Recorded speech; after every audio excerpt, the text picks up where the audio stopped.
আজ বহরমপুর শহরে হিন্দু সনাতনী সংস্কৃতির সমস্ত দিকে দিকে গলিতে গলিতে হিন্দু জাগরণ মঞ্চ থেকে বিশ্ব হিন্দু পরিষদ থেকে বিভিন্ন ক্লাব সংগঠন এবং আমরা সকলে মিলে আজ বহরমপুর শহরে রামের পুজোতে মেতে উঠেছি।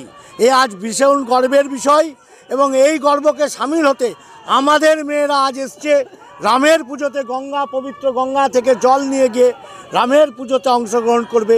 সেই জন্যই আজকের এই বর্ণাঢ্য মিছিল।